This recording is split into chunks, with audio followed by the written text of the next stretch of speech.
Aşgabatda şu gün 25-nji sentýabrda Halk maslahatynyň 2-nji mejlisi geçirildi. Prezident Gurbanuly Berdimuhamedow mejlisde çykyş edip maliýe ykdysadyýet ulgamyna geçirilýän özgertmeler, bazar gatnaşyklaryna geçmekde öňde duran wezipeler hakynda söz sözlerdi Türkmen mediýasy habar berýär.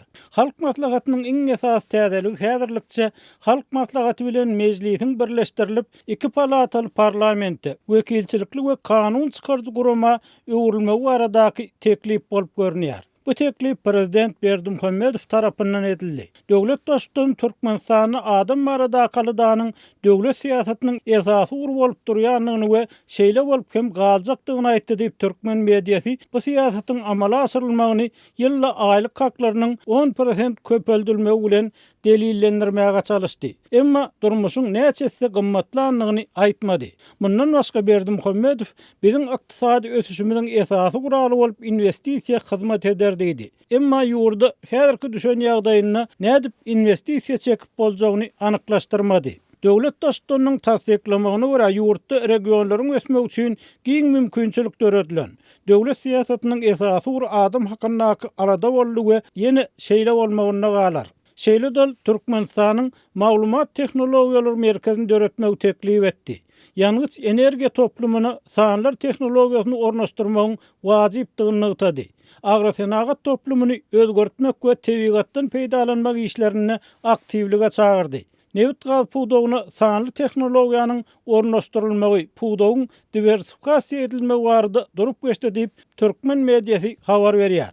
Türkmen hökümetiniň tanqyçylary Türkmenistanyň adam hakynda kaladanyň diňe kagyd ýüzüne galýanlygyny, regionlarda ýaşaýyş durmuş, iş we gadan şertleriniň merkezdäkinden has yaramazlygyny, şu sebäpden ýaşaýjylaryň barhakän daşary ýurtlara çykmaga çalışýanlygyny öňe sürýärler. Türkmen hökümetiniň tanqyçylarynyň köpüsi Niýazowyň öz bir kanuny işlerini kanunlaşdyrmak üçin ulanan halk maslahatynyň dikeldilmegini ýurtdaky ykdysady krizis bilen baglanşdyrýarlar. Prezident Berdimuhamedow 2008-nji ýylda ýatyran halk maslahatyny 2017-nji ýylyň oktýabryna gaýtadan nikeltdi we 2018-nji ýylda halk maslahatynyň ilkinji mejlisinde ilata berilýän sosial ýeňillikleriň ýatyrylýanlygyny eglan etdi. Bu maslahat ýeňillikleriň ýatyrylmagyndan başga Berdimuhamedowyň täze owgaçylyk teklipleri, ýagny häkimiýet başyna gelende eglan eden owa siýasatynyň netijesi bolanlygyny gyýtaklaýyn boyun almagy bilen hem ýatda galdy. Şu aralykda paýta ýygynyň başga aýlaryndan başlap adamlardan pul ýygnalmagy, büdjet işgärleriniň hatda gowaça çürtmäge hem çykarylmagy, mejbur häkimetiň has güýçlenýänligi baradaky aladalar köpelli.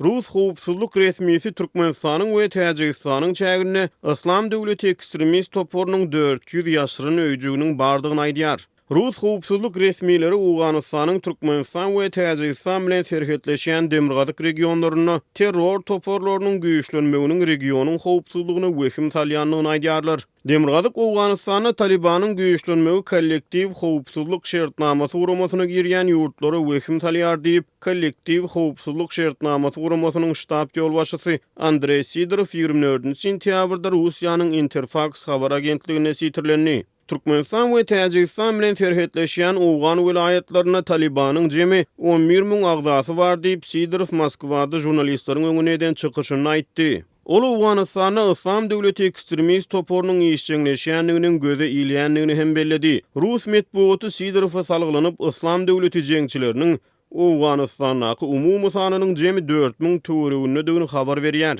Sidorov Islam döwleti ekstremist toporunyň Awganystany, Merkezi Aziýa we Günorta Aziýa ýurtlaryny aralaşmak üçin bazy hökmüni garaýanlygyny aýdýar. Terrorçylaryň Taliban bilen çaknaşmaklary häzirki wagtda olaryň öz gözeçilik edýän ýerlerini epesli giňeltmegine ruhsat bermeýär diýip howpsuzlyk resmisi aýtdy. Onun sözlerine göre terrorçu topar Awganystan bilen ara çäkleşýän Türkmenistany we Täjigistany öz täsirini ýaymagy synanýar. Ekspertleriň aýtmagyna göre häzirki wagtda olaryň öz çäginde Awgan terror düzümleri bilen ara gatnaşyk saklaýan 400 töwereg ýaşyryn öýjükler bar diýip Sidorov aýtdy. Merkezi Aziýa boýunça ekspert Bruce Panier Rus howpsuzlyk resmisiniň Merkezi Aziýa ýurtlaryna awanýan wehimler barada eden çykyşynyň nobatdaky duýduruşdan ibaret bolanlygyny aýdýar. Onun tasdiklamagyna görä Russiýaly resmiler Merkezi Aziýa ýurtlaryna 20 ýyldan gowrak wagt bäri terror toporlary bilen bagly howpsuzlyk duýduruşlaryny berip gelýär. Panier Türkmenistanyň ne kollektiv howpsuzlyk şertnamasy guramasyny agzadygyny, ne de garaşsyz döwletleriň arkalaşygyny dolu agzadygyny ünsü çekip Rus resmileriniň serhetdäki howpsuzlyk şertlerini agzanyny Türkmenistanyň adyny tutmagynyň gen galdyrýanyny belledi. Kollektiv howpsuzlyk şertnamasy guramasyna Belarus, Ermenistan, Gazawstan, Kyrgyzstan, Russiýa we Täjigistan girýär.